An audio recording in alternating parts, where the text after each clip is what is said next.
El trabajo se clasificó al más alto nivel. Eran muy misteriosos al respecto. Había que ir a algún lugar al oeste, a aquel que más lejos pudiera estar. ¿Y cómo era la vida en Los Álamos? Bueno, como en cualquier otra comunidad. Salvo porque construíamos una bomba. Fabricábamos la bomba. Estábamos intentando inventar nueva ciencia. El hecho es que ningún científico había logrado nada como esto. Jamás. Había una guerra que ganar. ¿Pensaban que funcionaría? No sabíamos si funcionaría. También se comentaba que podría funcionar demasiado bien.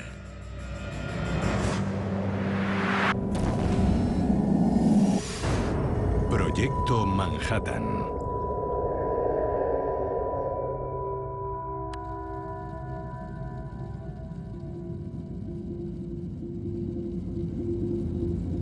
Sabíamos que el mundo no sería el mismo. Recordé una línea del sagrado libro hindú, el Bhagavad Gita.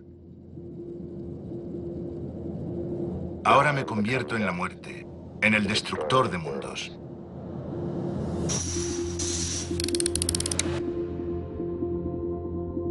Ahora me convierto en la muerte, en el destructor de mundos. Supongo que todos sentimos eso, de un modo u otro. Supongo que todos sentimos eso, de un modo u otro. Silencio en el plató. Entrevista con Julius Robert Oppenheimer. Rodando. Bobina 20. Toma 1. ¿Construían allí un arma de destrucción masiva? Estábamos allí para construir un arma, cierto, pero también estábamos allí como científicos para divulgar información y aceptar las consecuencias. Eso fue algo heroico. ¿Y cómo empezó todo?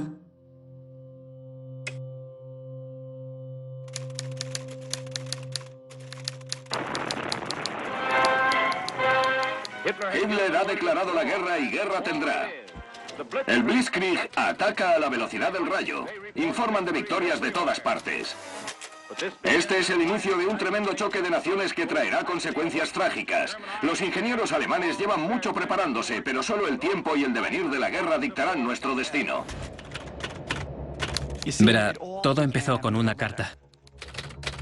Una carta al presidente Roosevelt. De Albert Einstein.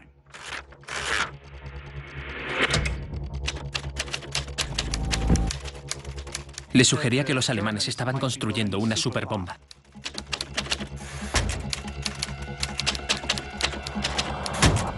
¿Una superbomba? ¿Con qué?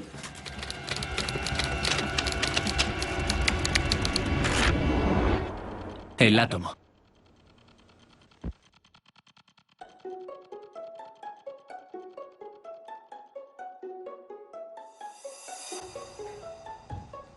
Antaño, una silla no era más que una silla.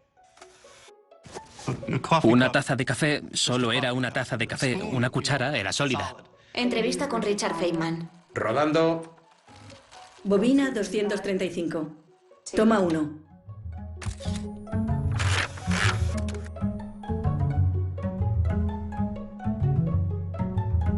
Pero entonces, eureka.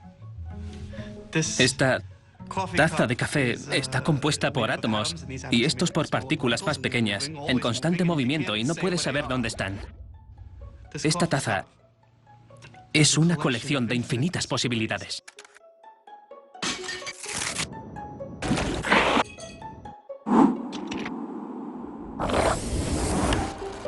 Este descubrimiento dio a los hombres de ciencia una idea. Si un átomo podía cambiarse a sí mismo, ¿por qué no iba a poder cambiarlo el hombre? Esto es la nueva física cuántica, una nueva, misteriosa y mágica realidad. Si haces los cálculos, lo que une estos átomos es la fórmula de Einstein sobre la teoría de la relatividad. E igual a mc al cuadrado. Es un número muy, muy grande. Es el engranaje que mueve el Sol. Pero los peces gordos pensaron que era muy difícil dividir los átomos. Hasta que descubrimos que el uranio era bastante fácil de separar. ¿Y el resultado? La fisión nuclear. Y tachán, la era atómica llegó. Todos estábamos trabajando en eso. Alemanes, húngaros, suecos, daneses, estadounidenses, las mejores mentes de la física.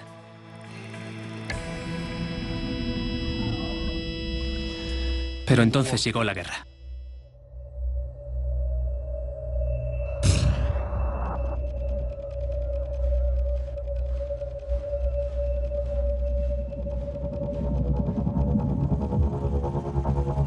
Todo el mundo, los más importantes físicos, e incluso niñatos universitarios como yo, sabíamos que las aplicaciones prácticas de la división de átomos podrían utilizarse para el bien o, ya sabes, para el mal. Había que asegurarse de que los buenos llegaran antes. Nosotros.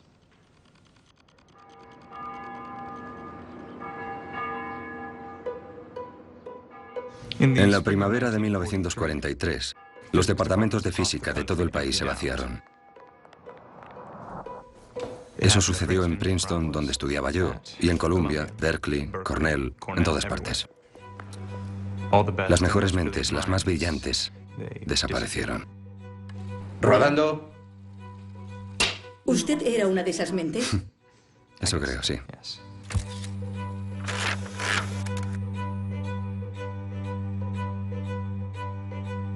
El trabajo se clasificó al más alto nivel. Eran muy misteriosos al respecto. Todos recibimos una carta. Había que ir a algún lugar al oeste, a aquel que más lejos de todo pudiera estar.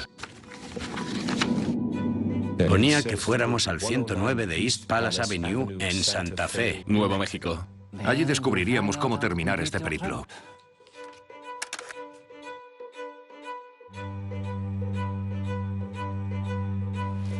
Y ya está. Una buena manera de lanzarse a lo desconocido, ¿no cree? Así que me fui a un rincón perdido de Nuevo México. Este es un aviso para todos los pasajeros que aguardan en el andén 2. El tren saldrá a las 12:30 debido a un problema técnico.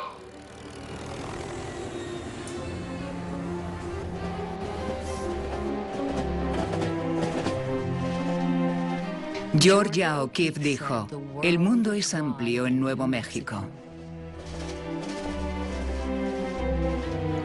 Era muy tranquilo y precioso. Podías olvidarte de que estábamos en guerra. Pero la vida cambió. La guerra pasó a formar parte de nuestro mundo en primavera de 1943. Entonces empecé a trabajar en el 109 de East Palace. Se podría decir que yo era la portera.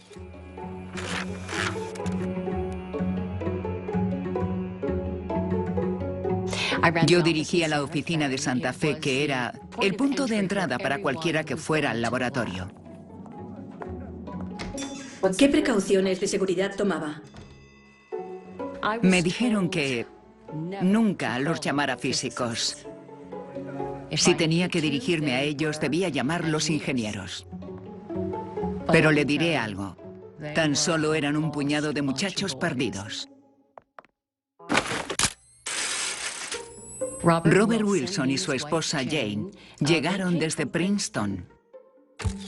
También estaba Harold Agnew. Estaba casado, pero aparentaba 12 años.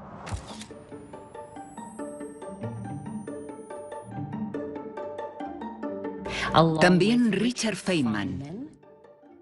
Su mujer estaba muy enferma, tenía tuberculosis. Vino con él y le internaron en un sanatorio de Albuquerque.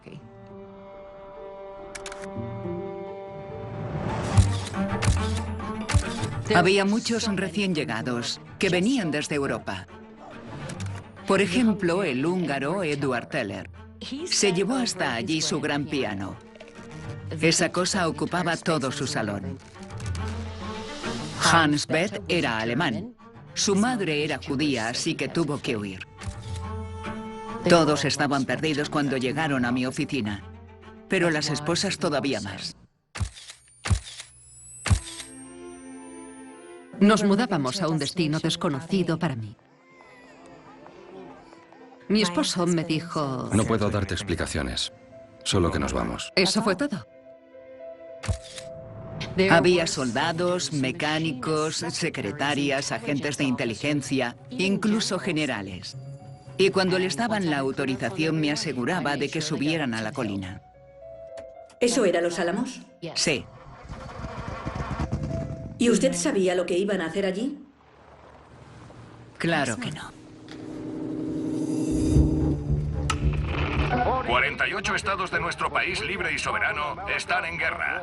Todo estadounidense tiene trabajo que hacer. Frente a nosotros teníamos una tarea sencilla.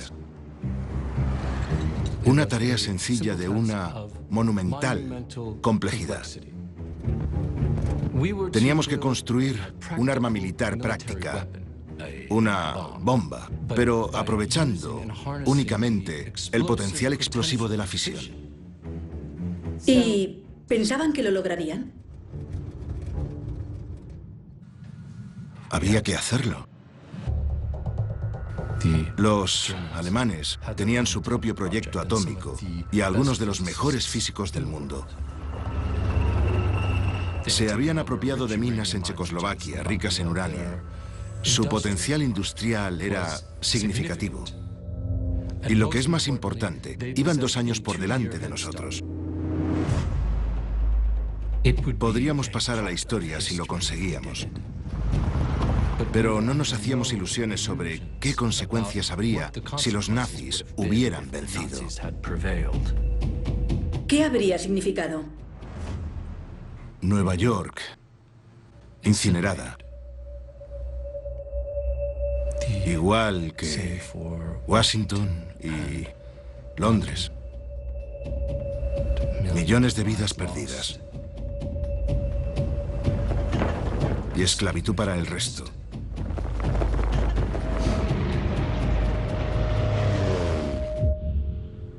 El abismo.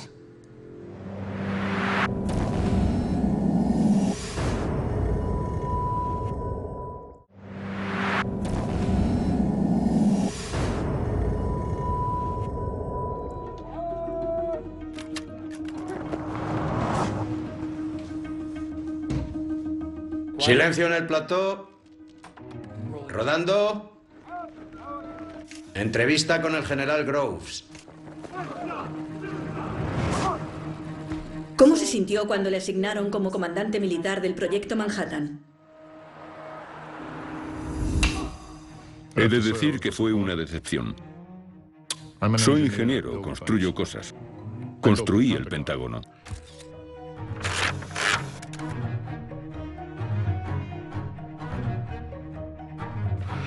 Esperaba que me enviaran fuera a una zona de guerra. Yo no quería tener que quedarme a dirigir el proyecto de una bomba de pacotilla y perder la oportunidad de hacer algo importante.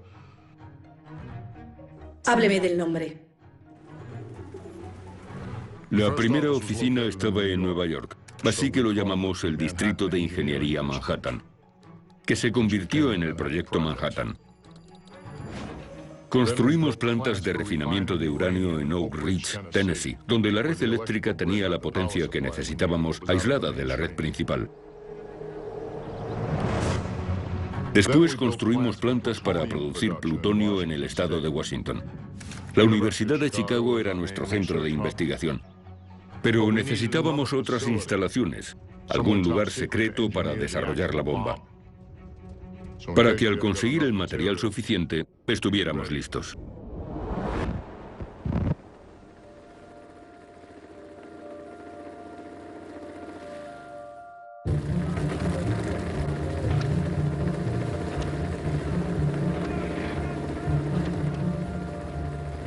¿Qué pensó al llegar a Los Álamos por primera vez? ¿Puedo decir? ¿No? Pues era una... Con perdón.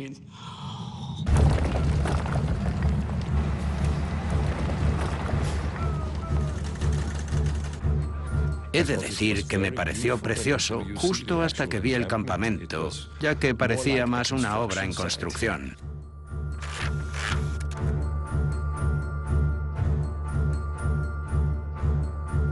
Los primeros días fueron un caos.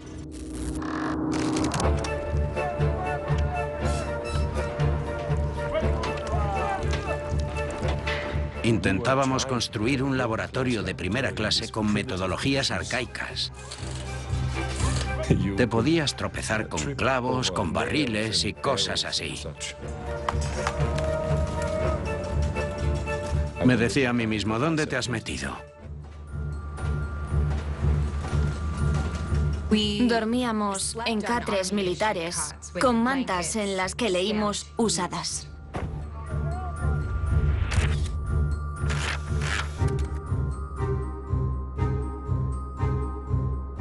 Al principio nos dio asco hasta que nos dimos cuenta de que eran las siglas del Destacamento de Ingenieros de Estados Unidos. Bueno, no nos lo pusieron nada fácil.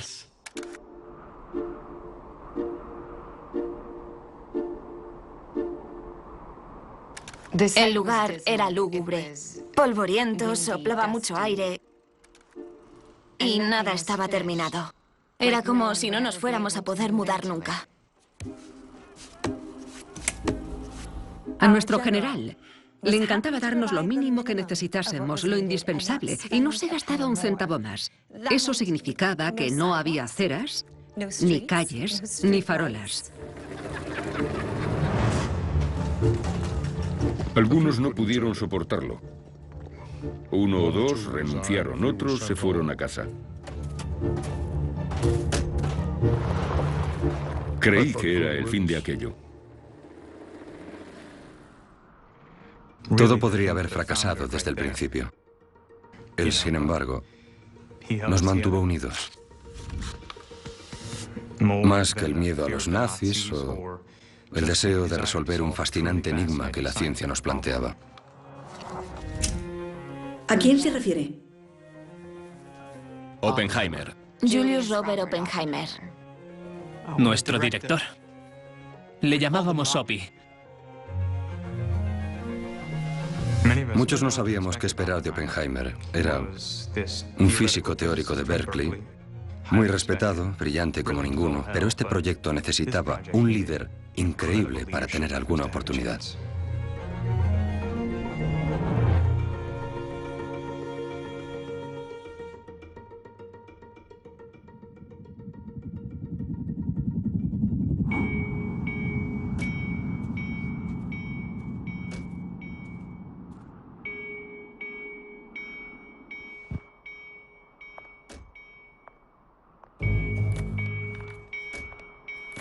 Entonces, llegamos allí.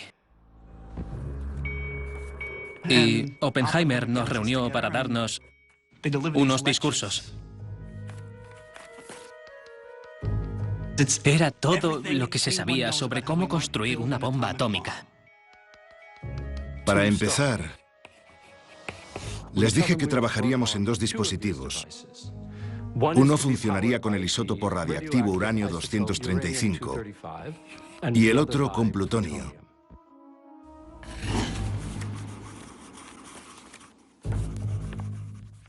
Así que esto es lo que teníamos que hacer. Primero, teníamos que aprenderlo todo sobre un nuevo material radiactivo sin tener acceso a dicho material.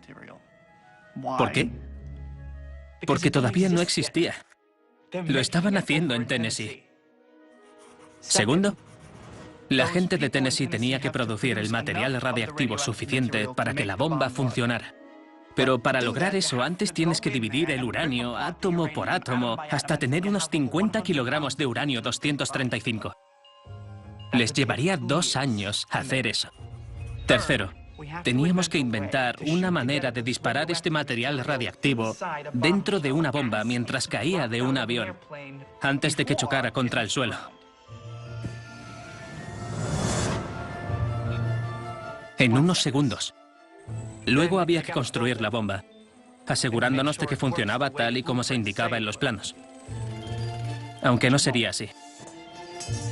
Lo de a la primera no va con la ciencia.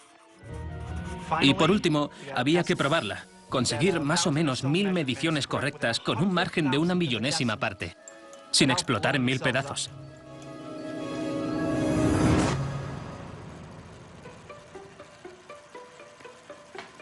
Solo así tendríamos la bomba. Tenía el mal hábito de referirme a ellas como bombas.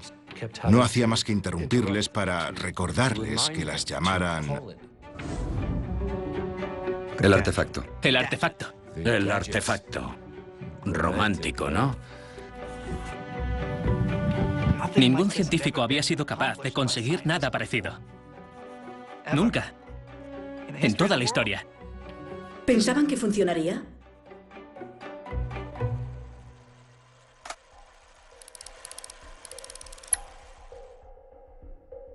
No, no sabíamos si funcionaría. Aunque también se decía que igual funcionaría demasiado bien.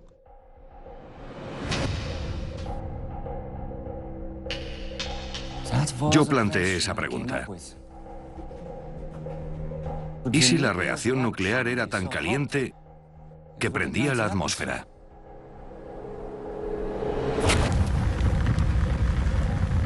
Esa sí era una pregunta muy seria.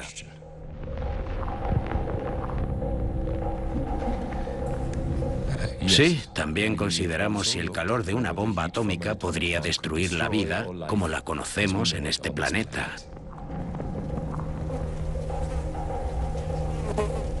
Hice los cálculos yo mismo y las probabilidades eran escasas.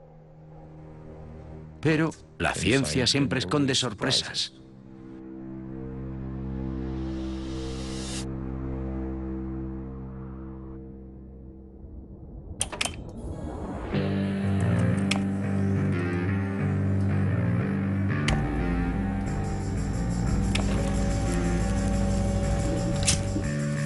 Empezó el trabajo y arrancar nos sentó genial.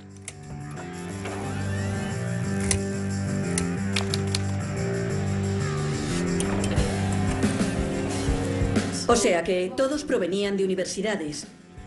¿Cómo fue fabricar un arma? Especialmente una tan aterradora como se pensaban que sería esta. Éramos solo unos pocos científicos, muchos inclinados hacia el pacifismo y la izquierda. La mayoría no fabricábamos armas. Pero extrañamente la sensación reinante no era de preocupación o temor. ¿A qué se refiere? Venga, eran las mejores mentes de nuestra generación. Estaba ahí con esos figuras tratando de averiguar cómo cumplir una tarea imposible para intentar ganar la guerra. Sí, estábamos emocionados. ¿Por hacer la bomba? Por ver si era posible. Buenos días desde la KRS de Los Álamos. Les traemos las noticias y anuncios de la colina. Hoy es jueves 15 de julio de 1943. La vida acabó siendo casi normal. Tan normal como cuando...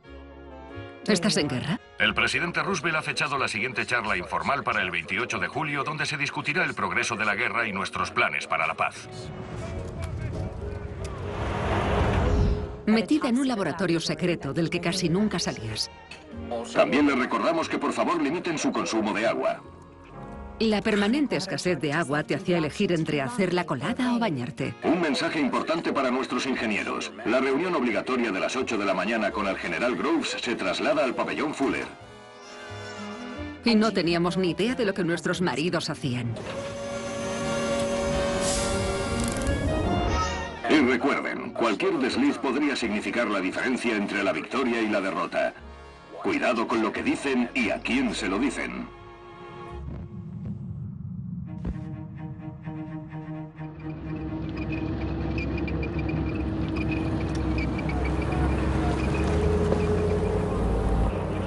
El secretismo y la seguridad era lo que primaba. Lo ideal para guardar un secreto es limitar quién lo conoce. Yo no quería que las divisiones hablaran entre sí, pero Oppenheimer insistía en que los auténticos descubrimientos nunca se producen sin un flujo libre de información. ¿Qué quiere decir? La división teórica pasaba cálculos a los de química y metalurgia. Las de química y metalurgia preparaban el material para la división experimental. Y luego la división experimental entregaba sus resultados a las divisiones de artillería e ingeniería, que volvían a pasar esa información a la división teórica. El director autorizó la comunicación entre sus científicos y yo les puse tras una valla en medio de la nada. Así mantenía a las alimañas fuera y los secretos dentro.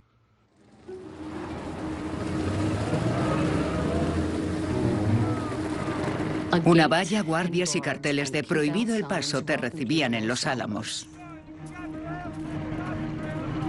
Patrullas de seguridad vigilaban el perímetro. Y detrás de la valla exterior había otra valla.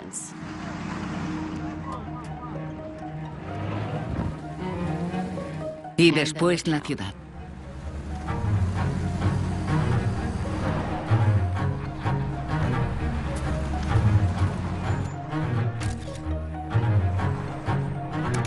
Había una tienda de alimentación,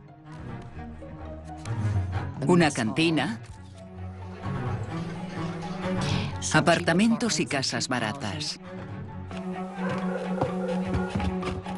Y justo detrás estaba la última valla, que nos separaba de los laboratorios. ¿Cómo reaccionaba la gente ante tanta seguridad? Era imposible evitar que te afectara. Los sensores militares nos abrían el correo y escuchaban nuestras llamadas.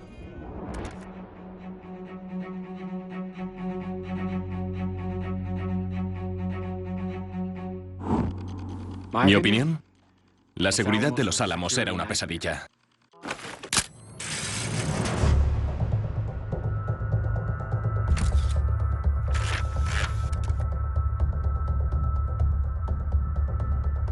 Mi trabajo era impedir las filtraciones al enemigo. Buscábamos espías nazis y comunistas. ¿Espías? Sí. Muchos de los científicos acababan de obtener la ciudadanía o estaban en proceso. Había cabezas cuadradas por todas partes. Pero la mayoría eran judíos. Así que no le tenían mucho cariño a Hitler. Supongo que eso era una ventaja para nosotros. Aunque los académicos igual no estaban acostumbrados a la disciplina militar. Yo siempre intenté serle útil a las fuerzas de seguridad. Feynman. Su batalla privada con los censores, digamos que nos obligó a desarrollar algo de comedia. Él y su joven esposa se escribían en clave. Arlene era muy inteligente, pero se quedaba en la cama todo el día. Tenía que ofrecerle retos. Dick estaba casado con su amor del instituto y ella estaba muy enferma, pero se mandaban cartas. Él hacía todo lo que podía para entretenerla.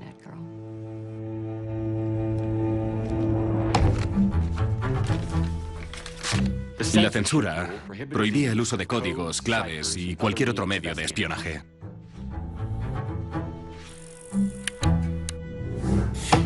A Dick le llamaban la atención a intervalos regulares. Siempre daba la clave para descifrar el código familiar Feynman. Esperaba lo justo para que los censores lo descifraran y cambiaba a otro sistema de criptografía. Alguien tenía que mantenerlos alerta. Parece que se le ocurrieron códigos bastante elaborados. Me gustan los números. Fue por eso por lo que me trajeron desde Queens. Con ellos empieza todo el proceso. Lo teórico. Es genial porque solo necesitas Tu cerebro, una pizarra y un pedazo de tiza.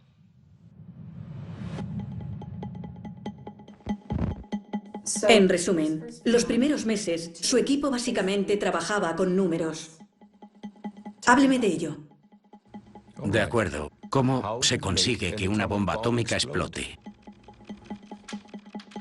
Ese era un terrible problema. Requería unos cálculos increíblemente difíciles y unos problemas de ingeniería terribles. Explíquemelos. Es muy técnico. Estoy intentando entender lo que hicieron. ¿Estás segura? Sí. De acuerdo. Bien, primero consideremos una rápida cadena de reacción de neutrones. En un kilogramo de uranio 235 hay 5 por 10 elevado a 25 núcleos. Y a cada lado de la barrera entre material activo e inactivo, si los radios son iguales, se necesitarían aproximadamente n igual a 80 generaciones para fisionar todo el kilogramo. Y como R es igual a R, la inclinación debe ser igual. Usamos la siguiente ecuación para averiguar la masa crítica. K. K por R, por el coseno de K, por R más R, entre R'. Entre 1 menos R. Entre R'. Multiplicado por el seno de... Y por R. Igual a 0. 0. Igual a 0. ¿Se despeja la K? ¿Lo ha entendido? No. Está bien, pues... ¿Y si intenta explicármelo en cristiano? La física en teoría es simple, ¿no? Tienes que reunir el suficiente material radiactivo en un solo lugar y alcanzar la masa crítica. La masa crítica es la cantidad mínima de material necesaria para crear una reacción de fisión autosuficiente. Fisión.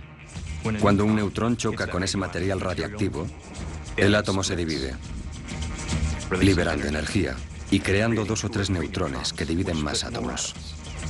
Con la masa y densidad adecuadas es una reacción autosuficiente. Y ¡boom! Para conseguirlo, se cogen 2 piezas de material subcrítico y se juntan muy rápido. Por ejemplo, en una pistola. La velocidad es clave. Todo pasa en 1 millonésima de segundo, así que hay que hacerlo todo a la vez. Si no... Lo llamábamos chisporroteo. ¿Cómo? Chisporroteo. Disculpe, ¿me lo repite? Un fiasco. Lo que hicimos los primeros meses fue intentar averiguar las cantidades. ¿Cuánto material necesitábamos? ¿A qué velocidad había que juntarlo? ¿Y cómo tenía que ser de puro? Eso implicaba resolver problemas muy difíciles, incluso para los físicos más brillantes en las mejores circunstancias. Y las nuestras estaban lejos de parecerse a las mejores. Intentábamos inventar nueva ciencia en condiciones que estaban lejos de ser ideales, sin contar con los materiales que necesitábamos. Y luchando contra el reloj.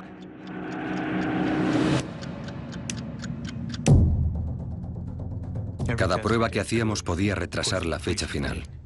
Un mes por aquí, otro por allá, así que lo calculamos. ¿Los nazis tenían esta técnica? ¿Tenían suficiente material? Y lo que es más importante, ¿nos llevaban ventaja? Cada día nos esperábamos lo peor. ¿Y qué era lo peor? Hitler. Con la bomba.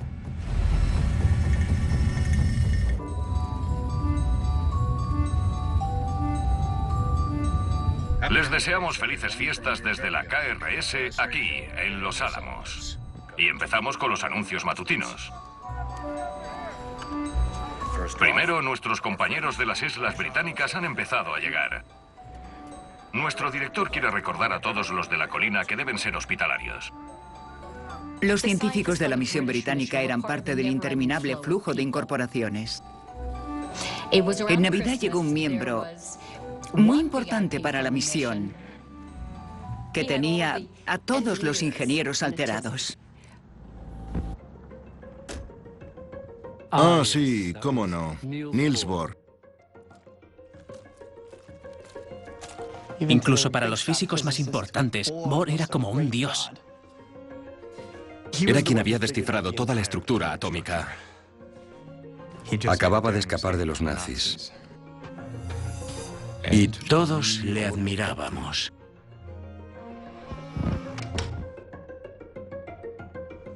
¿Qué se trató en la reunión? Bohr habló del futuro del artefacto. Esto era nuevo, ni siquiera nos habíamos parado a pensar qué pasaría tras la guerra si teníamos éxito. Estábamos construyendo un arma de destrucción masiva para destruir civilizaciones. Él explicó que este artefacto acabaría con todas las guerras.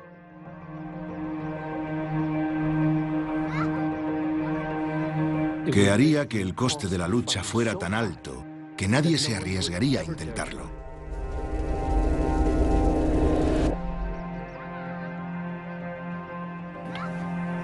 Él dio esperanza a nuestra empresa cuando muchos estaban inquietos. Ojalá se pudiera haber quedado. Pero había que averiguar si el artefacto funcionaba.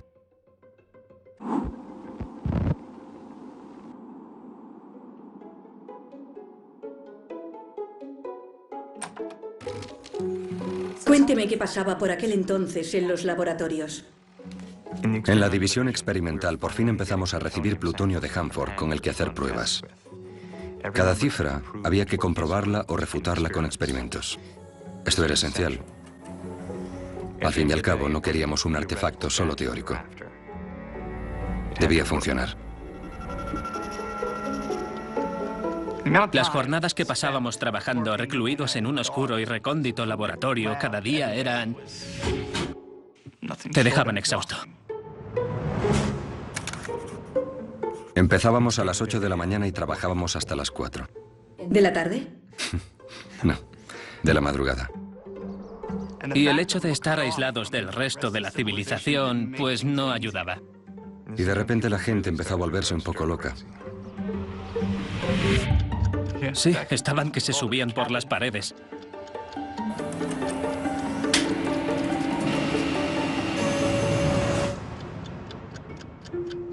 Pero no trabajábamos los domingos.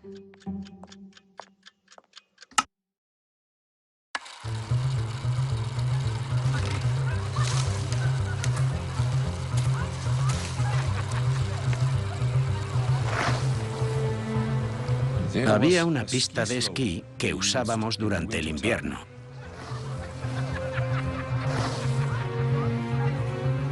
El aire fresco de Nuevo México nos despejaba.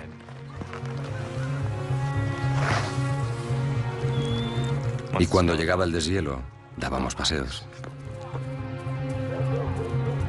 A veces hasta íbamos de picnic.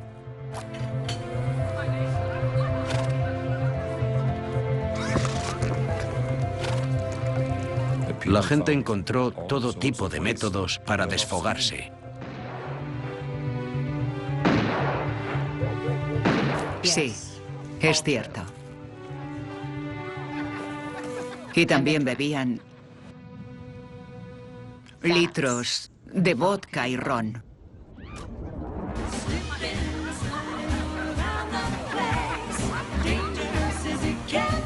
Todo lo que se encontrasen.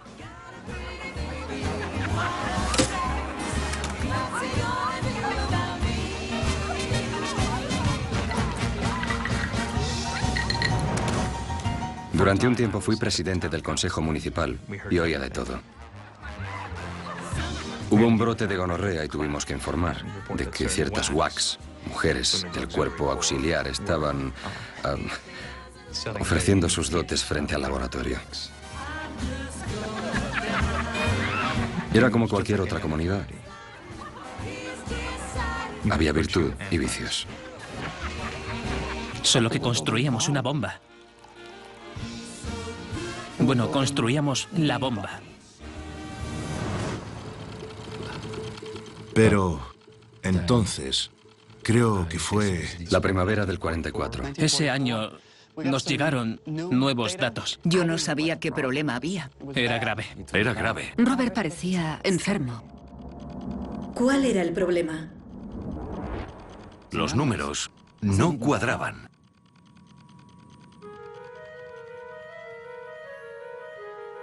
Los resultados experimentales no empastaban con los cálculos teóricos. Lo habíamos basado todo en esos cálculos. Y hablando de reacciones en cadena. Nuestro diseño para la pistola de plutonio no funcionaría. Fisionaba demasiado rápido. Las piezas nunca se unían a tiempo antes del chisporroteo. ¿Siempre era un chisporroteo? Sí. Nuestro trabajo... Todo nuestro trabajo. Corría peligro. Corría peligro. Teníamos problemas. Hubo que descartar absolutamente todo. Nos preguntábamos si habíamos perdido la guerra.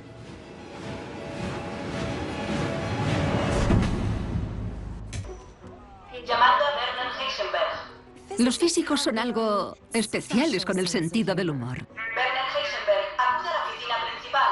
Werner Heisenberg. Así que cuando instalaron la megafonía en el área técnica, ¿qué es lo que hicieron? Una chica llamaba repetidamente a Werner Heisenberg. Werner Heisenberg. Werner Heisenberg. Hasta que alguien por fin le dijo a la pobre que ese era el director del programa de la bomba nazi. Llamando a Werner Heisenberg. Werner Heisenberg. No me iba a enfadar por cosas como esa. Tenías que reírte. El ejército de Hitler está usando todos los trucos que conoce. Las fuerzas aliadas se retiran mientras los nazis avanzan por el bosque y los suministros... Estábamos en medio de una horrible guerra. Más de 4.000 soldados estadounidenses han caído en la batalla en el norte de Italia. Nuestros maridos se estaban enfrentando a un problema horrible. ¿Qué es lo que haría cualquiera en esa situación? Sí, todas las esposas estaban preñadas.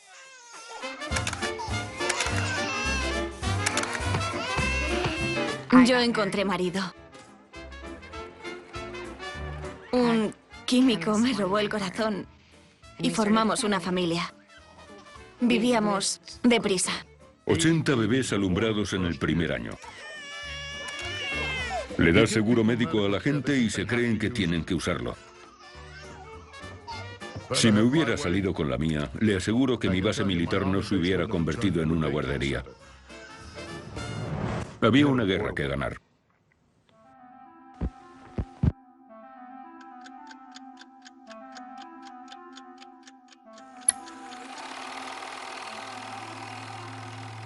En ese punto ya llevaban un año con el proyecto. Cuénteme qué sucedía. La primavera de 1944 acabó siendo una época desesperada para nosotros. ¿Y eso?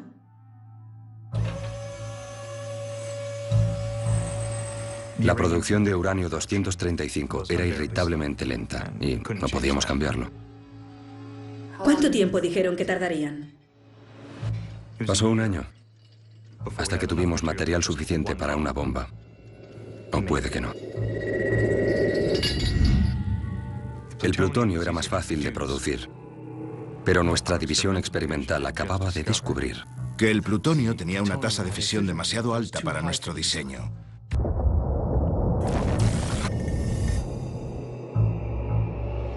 Para el diseño de cualquier pistola.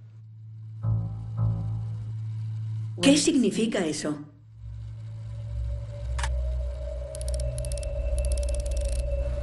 Que estábamos fracasando. Teníamos que averiguar cómo alcanzar la masa crítica más deprisa que incluso la pistola más rápida.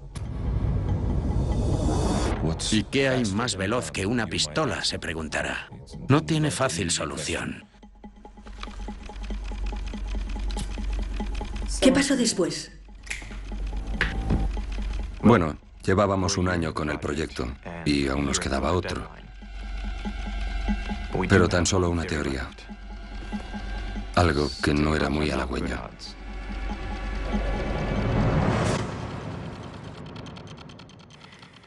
La formuló un científico de Caltech.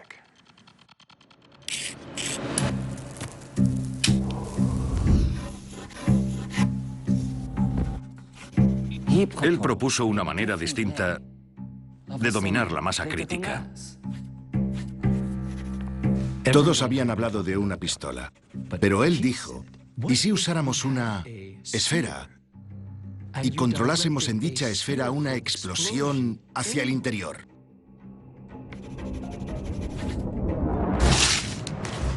Nadie aprobó la idea.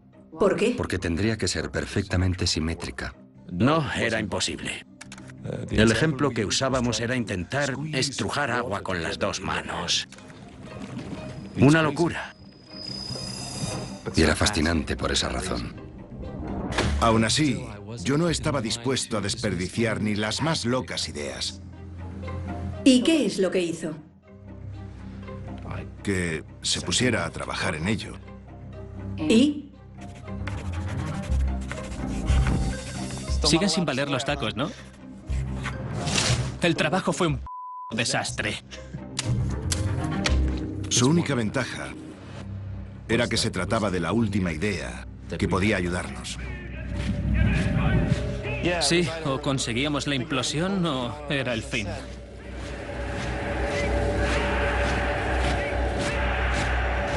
Y se acabó.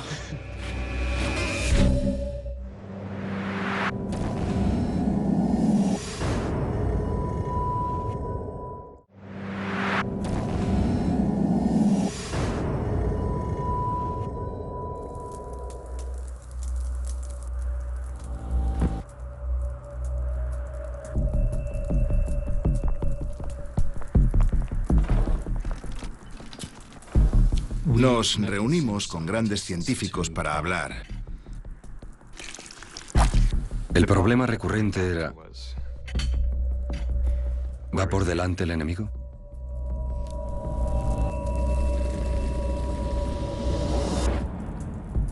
Repasamos toda la información que conocíamos sobre el proyecto de la bomba nazi, la cual era muy escasa. ¿Habrían tenido una idea mejor? ¿Habrían evitado los errores que cometimos nosotros? ¿Quién iba por delante?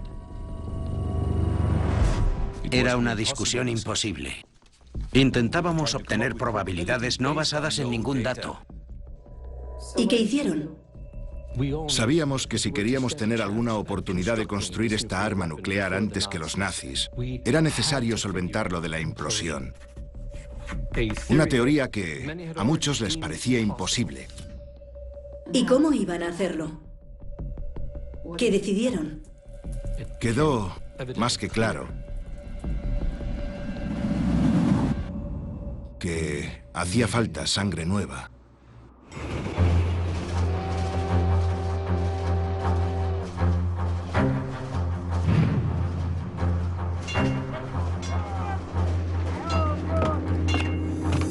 ¿Silencio en el plató?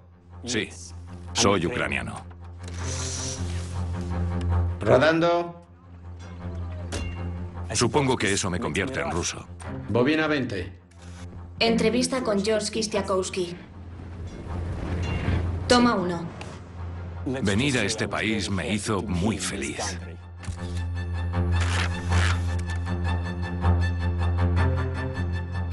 Vine para ayudar con el programa de implosión. Tenía una tarea imposible, pero no iba a fracasar ante lo imposible. Traer a Kisti fue solo el inicio. Todavía nos quedaba rehacer todo el laboratorio. Oppenheimer, y yo estuve de acuerdo, decidió dedicar la mayoría de los recursos del laboratorio a solucionar el problema de la implosión. Y creíamos que antes estábamos ocupados. Y de nuevo la población creció. Casi sin darnos cuenta, se habían apropiado de otra pradera. Era como una pequeña ciudad. Todos los científicos estaban muy motivados para conseguir el objetivo. Y todo dependía de una sola cosa. ¿Y qué era? Llegar a entender la implosión.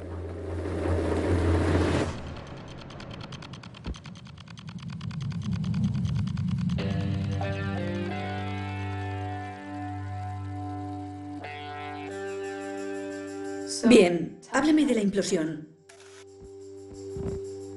¿Por dónde se empieza? Si lo que quieres es que implosione un artefacto, tienes que conseguir que una gran bola de metal se comprima en otra más pequeña. ¿Y cómo se hace eso? Con mucha fuerza. Hay que crear algo llamado onda de choque que comprima uniformemente el núcleo de plutonio. Esta onda se produce con una explosión dirigida hacia el interior, pero tiene que ser muy precisa. ¿Y cómo se prueba una onda de choque? Hay que hacer que exploten un montón de bombas.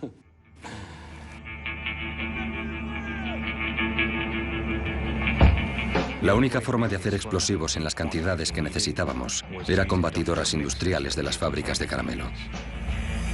Los explosivos plásticos y el caramelo tienen una consistencia sorprendentemente similar. Era una buena herramienta.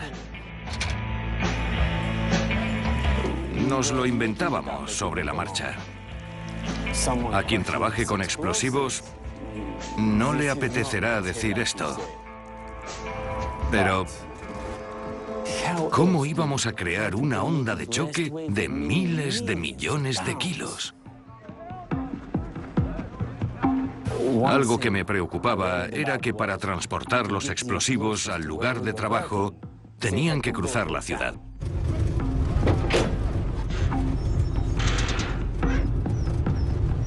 Si un camión se hubiera salido de la carretera, habría arrasado con el 90% de las mentes que habitaban allí. Además, no podemos olvidar lo que había en esos edificios. Ese material era radiactivo.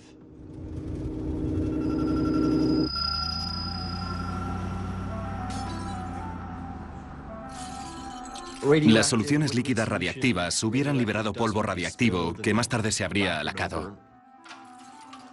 Y no llevábamos trajes especiales todo el día, solo durante el trabajo.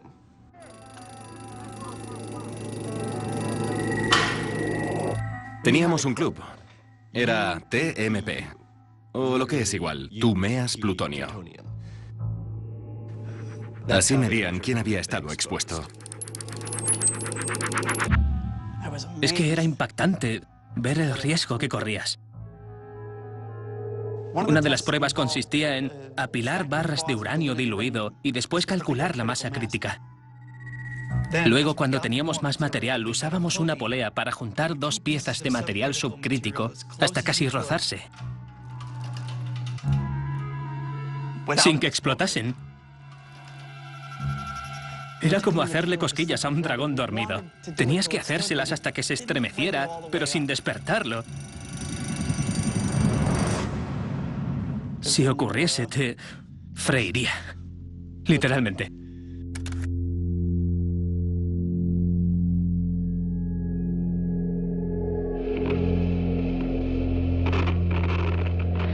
Parte del 6 de junio, cuartel general de los aliados. Por orden del general Eisenhower, los navíos aliados apoyados por fuerzas aéreas desembarcaron en la costa septentrional de Francia.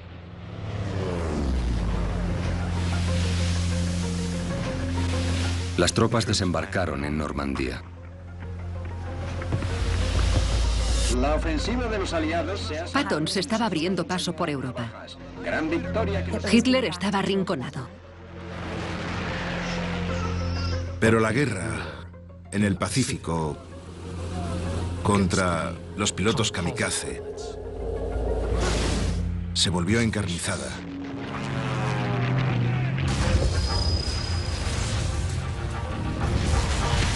Nuestros muchachos estaban muriendo y sentimos un ansia incesante de progresar. Este era nuestro reto. Había que superarlo. Era nuestra obligación.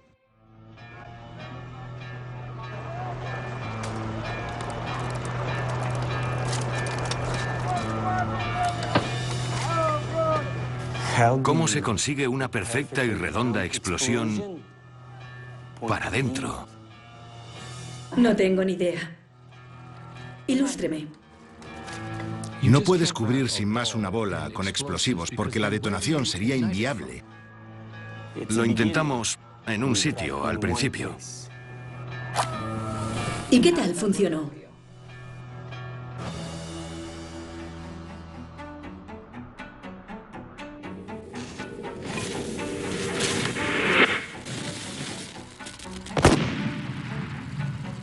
¿Y bien? Una onda de choque asimétrica, eso conseguimos. ¿Y una onda de choque asimétrica no está bien? No. Estaban produciendo pomelos aplastados.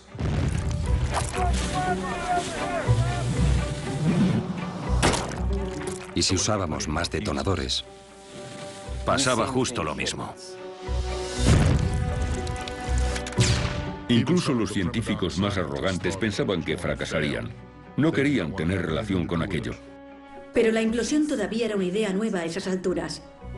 Y la única que les quedaba. ¿Qué precauciones tomaron para asegurarse de que no se filtrara? Todos hablábamos sobre la seguridad. Yo bromeaba con mi amigo Klaus sobre quién sería el mejor espía. Era yo, qué duda cabía, lo cual es irónico. Claro. ¿Y eso por qué?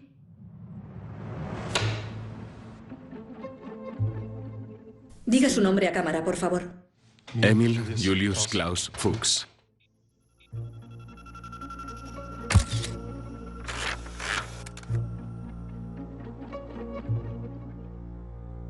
¿Cuándo empezó a trabajar en el proyecto Manhattan? Empecé en el invierno de 1943 con la misión británica. Era extremadamente brillante, extremadamente trabajador y extremadamente callado. Nunca fui capaz de sacarle más que unas pocas palabras. Supongo que todos tenemos muchos rasgos de personalidad. En el curso de aquel trabajo, establecí vínculos. E hice amigos. Por supuesto, tuve que ocultarles mis inquietudes. Se convirtió en una especie de mascota para muchas de las esposas. Me permití hacer nuevos amigos y ayudar a la gente para poder ser el hombre que quería ser en todos los aspectos. Klaus me caía bien. Me prestaba su coche para ir a ver a Arling. Cuando te racionan la gasolina y no hay neumáticos de repuesto, eso dice mucho de ti. Me sentía dividido. Para que lo entienda, era como si fuera posible controlar la esquizofrenia. ¿Y qué había en el otro cajón? ¿Qué ocultaba? Pues mi política. ¿Qué es? Decidí entregar cualquier información que encontrara. Al principio no sabía que este trabajo implicara tantas consecuencias. Aunque dudo que eso hubiera cambiado mis acciones. Lo que significa... Que lo hubiera hecho igual. ¿Habría seguido espiando para la Unión Soviética? Sí.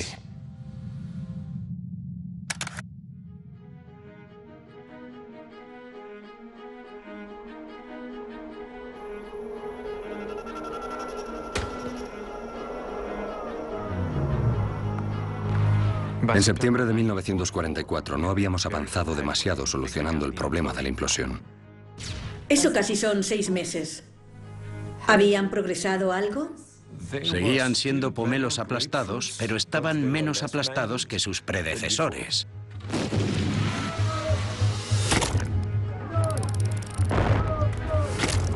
¿Cómo justificar 2.000 millones de dólares malgastados ante el subcomité del Senado?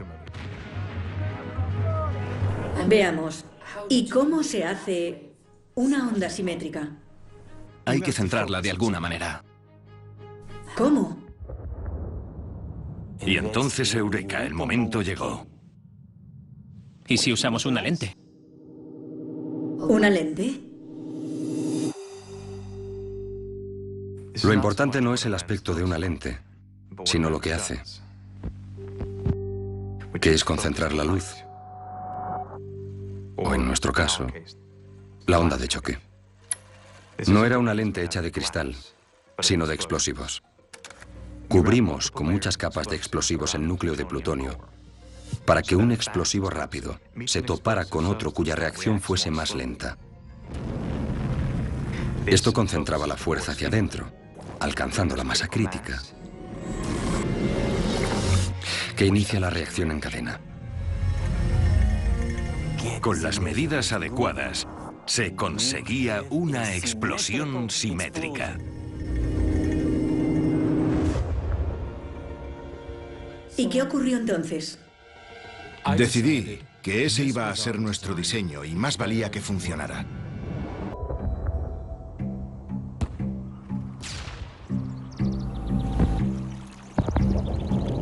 En la primavera de 1945, se podía oír durante el día y durante la noche.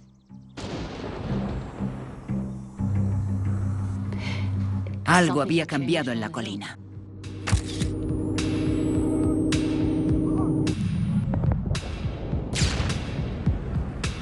En abril, fuimos capaces de producir implosiones que eran regulares y simétricas. ¿No hubo más pomelos aplastados?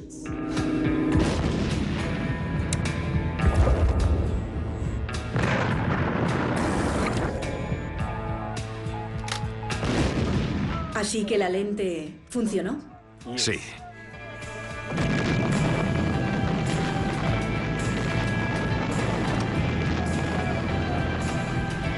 Nos reivindicamos. Sentimos que podríamos triunfar por primera vez en mucho tiempo. Era prácticamente un éxito. ¿Y qué era lo siguiente? Programé un ensayo.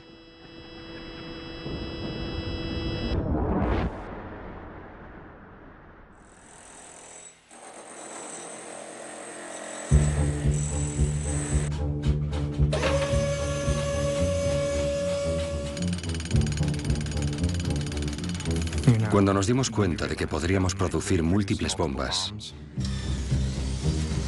y de que era casi seguro poder tenerlas listas para el final del verano, la pregunta era: ¿las queremos?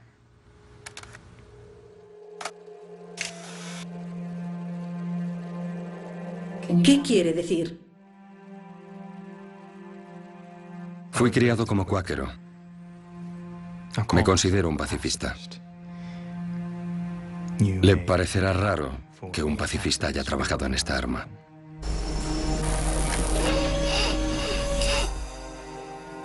Mi primera esperanza era que no funcionara.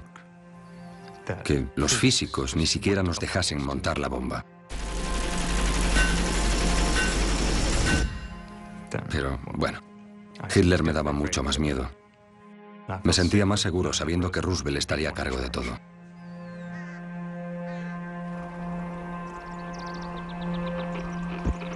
Interrumpimos la programación para emitir un boletín de noticias especial de la CBS. Una asociación de prensa acaba de anunciar que el presidente Roosevelt ha muerto. Por ahora solo se sabe que el presidente falleció en Warm Springs, Georgia. ¿Cómo reaccionó ante la noticia? Sentí terror. A las 19:09 horas, Harry S. Truman juró el cargo de presidente y asumió responsabilidades para las que no ha podido ni prepararse ni informarse.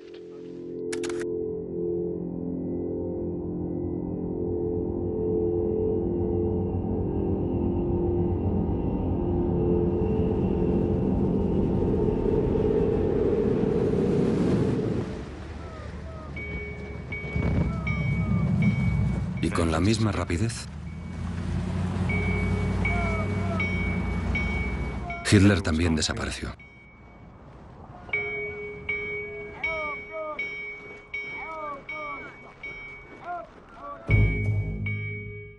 Muchos habíamos venido a los Álamos para detener a los nazis.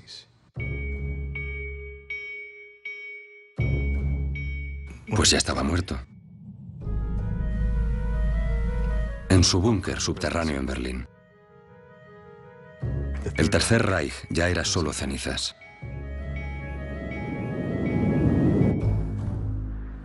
Más tarde descubrimos que el proyecto de la bomba nazi no había fructificado. Nunca fue una amenaza real. Así que teníamos un nuevo presidente.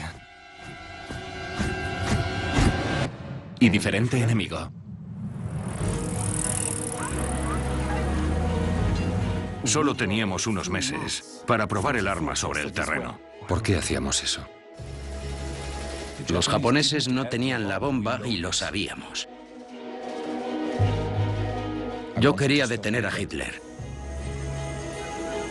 Era más difícil aceptar la responsabilidad por la destrucción de Tokio. La nuestra era el arma del terror. No se lanzaba contra un tanque, sino donde más daño podía hacer. Sobre civiles en una ciudad.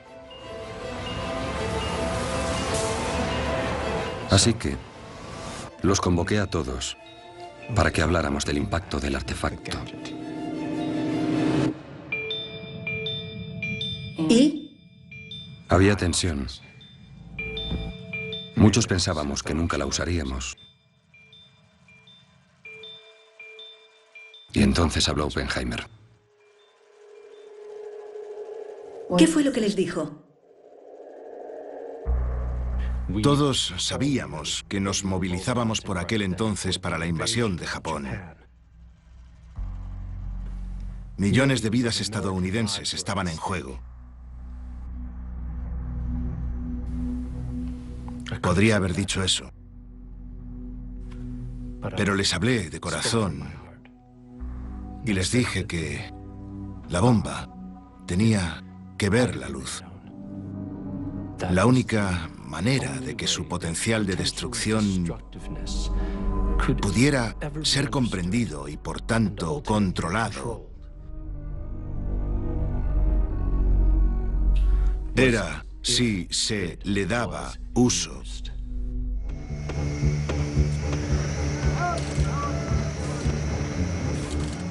Solo quedaban unos días para probar la primera bomba atómica de la historia. ¿Dónde la iban a detonar? Se había elegido el emplazamiento con antelación en un desierto aislado. Los conquistadores le habían puesto un nombre al lugar: la Jornada del Muerto, o el Viaje de la Muerte.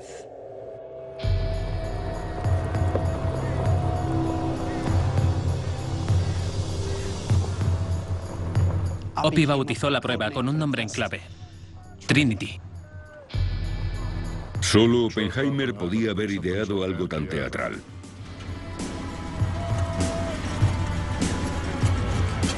¿Y desde dónde iban a ver la prueba?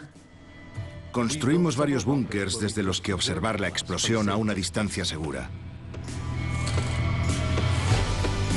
Todo el mundo trabajaba hasta dejarse la piel.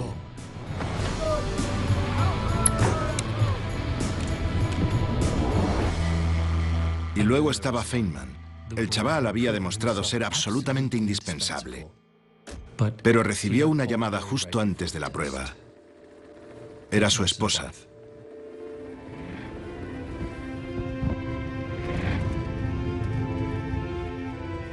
Ya tenía tuberculosis antes de casarnos. Y aún así me casé con ella. Dejarla era imposible, exactamente igual que abandonar mi trabajo. Me gustaba el reto. Pero me distrajo mucho justo cuando más sufría ella.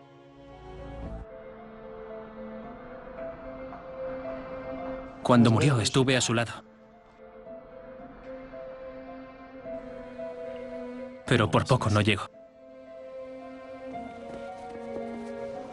Había dejado que el trabajo me consumiera. Pero... bueno.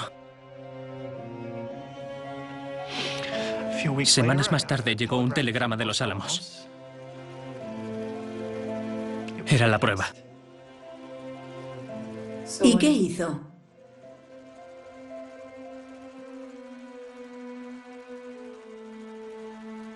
Cogí el siguiente tren al oeste.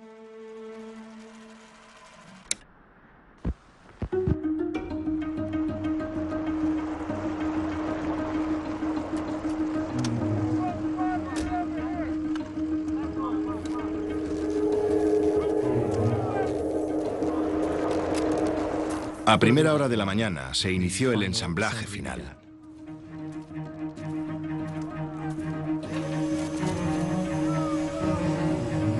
¿Fue entonces cuando se colocó el plutonio dentro de la bomba?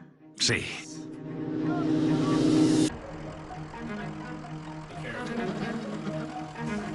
Fuera se oían los coches al ralentí. Nuestra escapatoria, por si la cosa se torcía.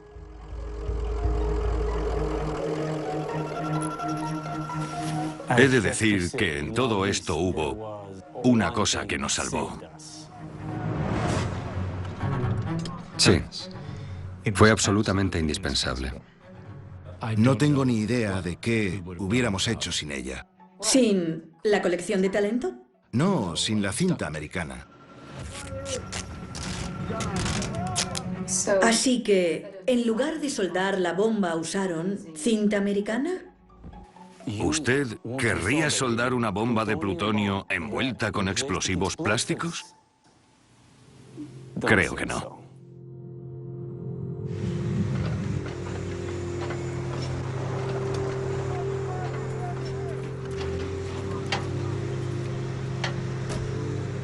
Ese sábado llegó el momento de izar el artefacto.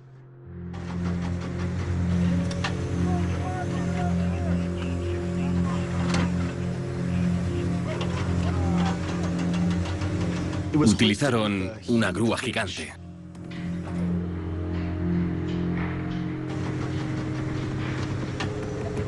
Intentaron tranquilizarnos colocando una montaña de colchones alrededor de la torre. Gran idea.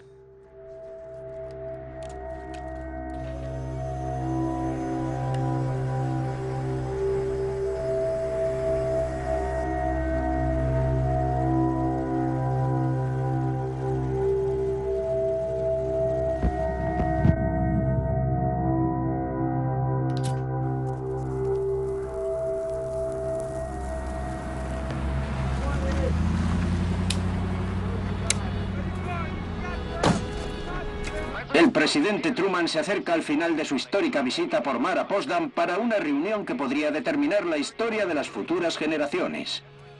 ¿A qué hora programó la prueba? La hora T-0 se había fijado a las 4 de la mañana. Pero...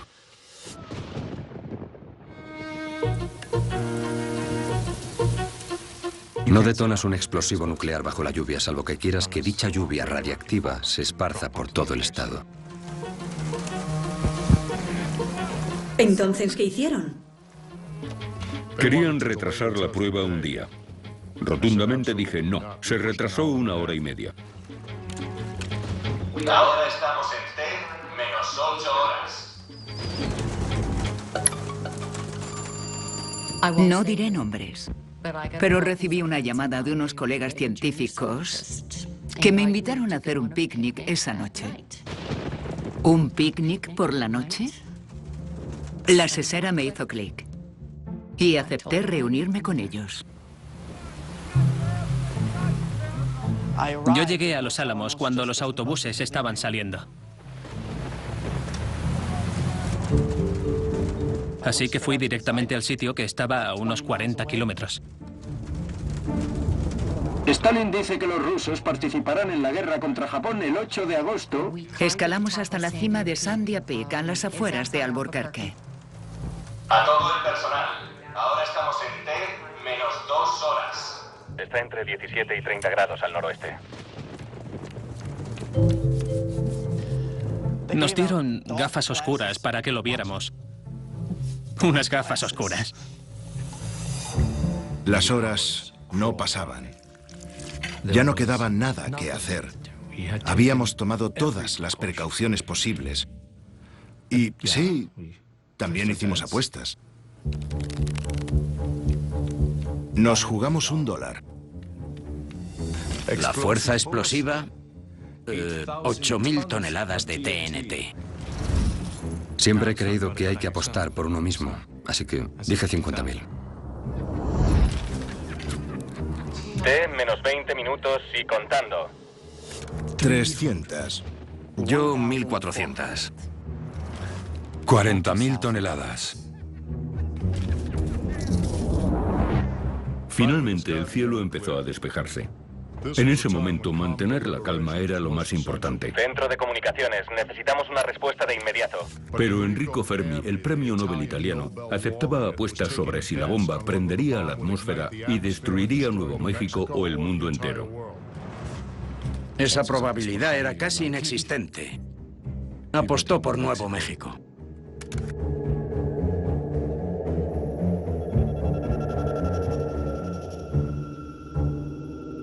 T menos 30 segundos y contando.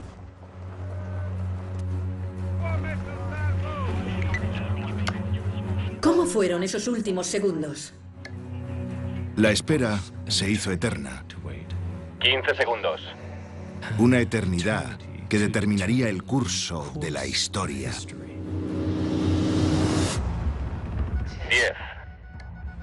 9. 8. 7. 6. 5. 4. 3. 2. 1.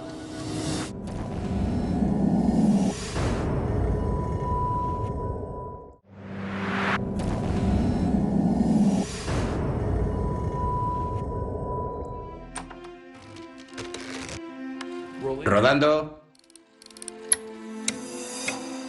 A veces pienso, ¿qué habría sido del mundo si no lo hubiéramos conseguido? Cada acción implica una elección, y en cada elección hay una especie de pérdida. Pérdida de lo que no hicimos.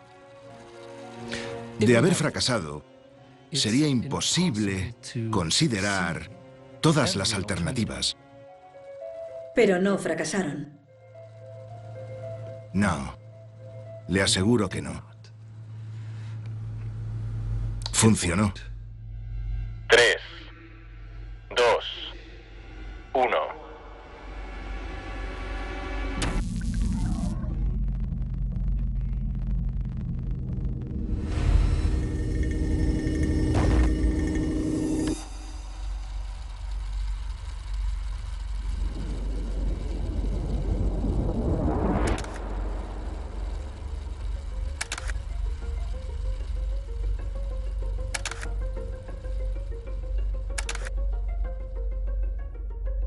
Todo el campo brillaba más que a plena luz del día.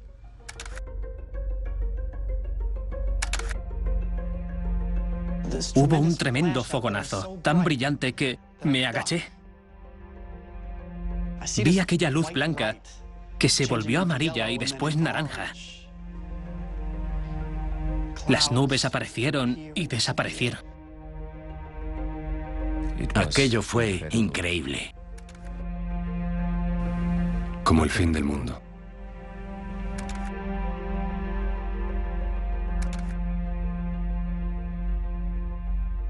Nadie dijo nada.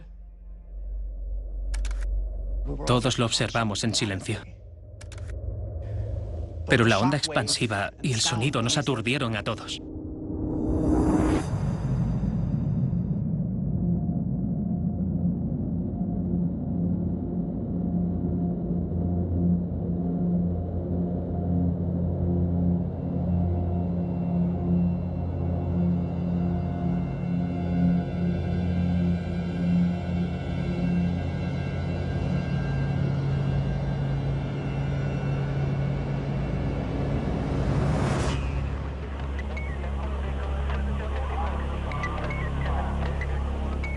Un hombre que tenía al lado, un periodista, al que Groves había invitado, dijo, ¿qué ha sido eso? Yo le dije, eso ha sido la bomba.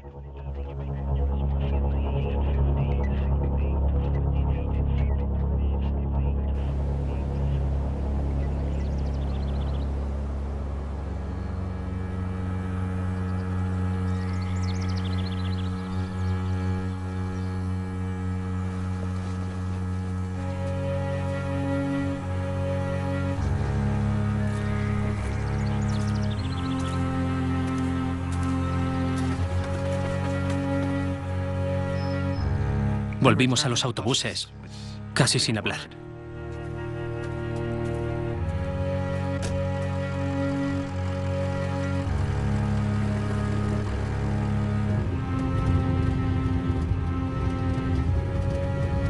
Sabíamos que la siguiente explosión nuclear no iba a ser un experimento.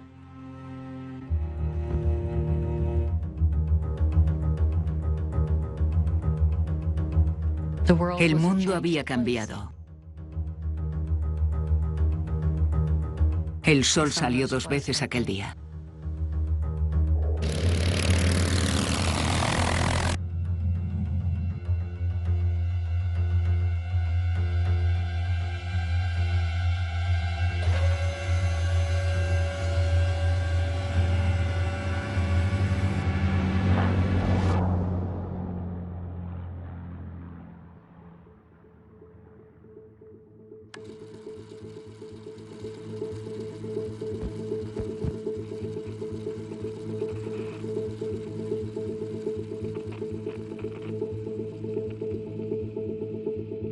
La Casa Blanca acaba de realizar un importante anuncio sobre la guerra. Y para traerles esta historia interrumpimos la programación para contactar con Washington. ¿Cuál fue su reacción ante la noticia?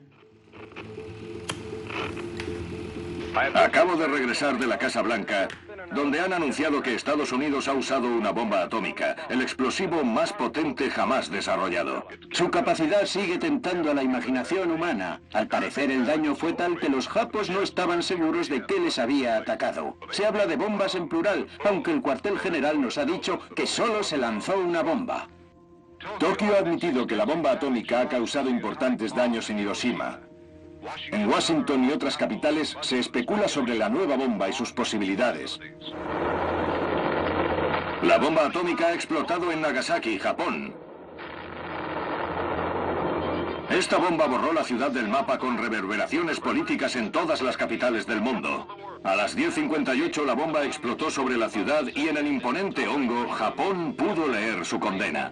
Miles de participantes en el proyecto recibieron la noticia igual de sorprendidos e eufóricos que el resto de sus compatriotas, pero continuaron trabajando sin celebrarlo. Sin duda más tarde contaremos con más cifras y descripciones del daño causado cuando el cielo se despeje lo suficiente para que nuestros pilotos vean los resultados de su trabajo.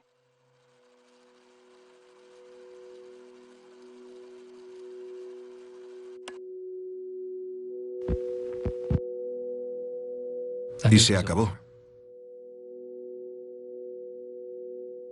Los japoneses firmaron su rendición incondicional a bordo del USS Missouri.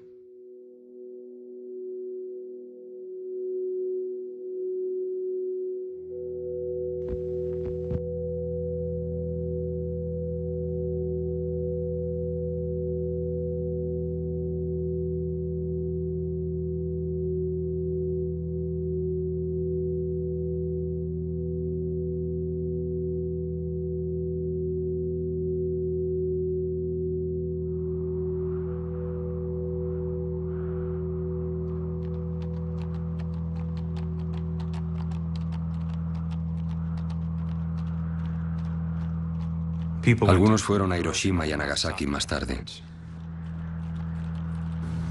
30 días después.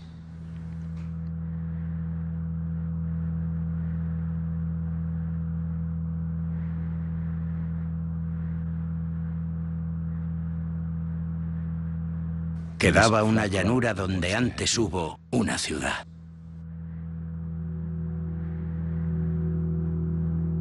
La idea de que un solo avión y una sola bomba pudieran hacer eso era algo nuevo.